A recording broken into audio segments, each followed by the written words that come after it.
Very good afternoon from the Giro d'Italia and welcome wherever you are around the world watching live coverage of the 99th edition of this great race where we meet and we breach the midway point in the 3 weeks of battle which are continuing to unfold in fascinating fashion.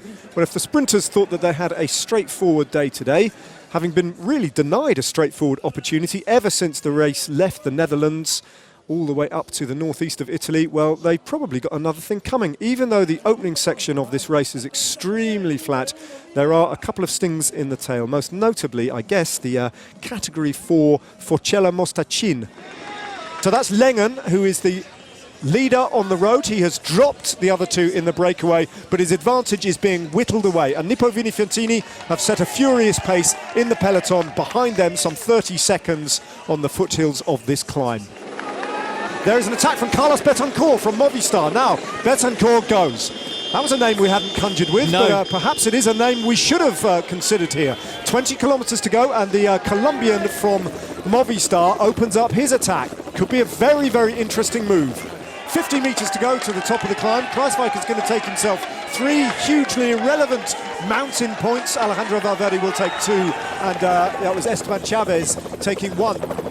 In that chase group, the riders parted the ways and allowed the pink jersey to get on the front because it is down to Jungels, particularly on this flatter section, with the lumps and bumps, as you've alluded to, still to come, to bring the rest of the race across to this group or limit the damage that's being done.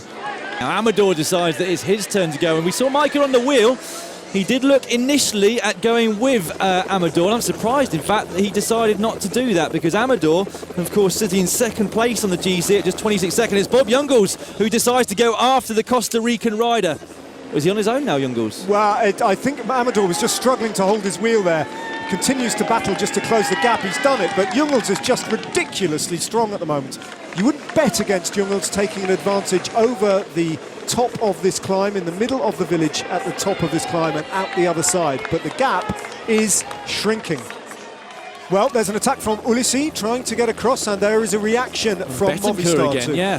With only 2 kilometers remaining, this group of 3 riders has a chance at least of trying for the stage victory among them. Bob Jungels goes to the front. This time he goes for real, and Bob Jungels opens up a sprint. 150 meters to go. Can he hold them off? It looked as though Ulissi was closing. Ulissi has got past the Luxembourger. Ulissi is going to take his 6th stage win on the Giro d'Italia. His 2nd in this edition of the race. Andre Amador is in 2nd place, and Bob Jungels has done it again. Another day in pink for him tomorrow. No one was going to deny Bob Jungels his moment, and another glorious stage win for Italy and for Lampre Merida and for Diego Ulissi. What a race we have enjoyed.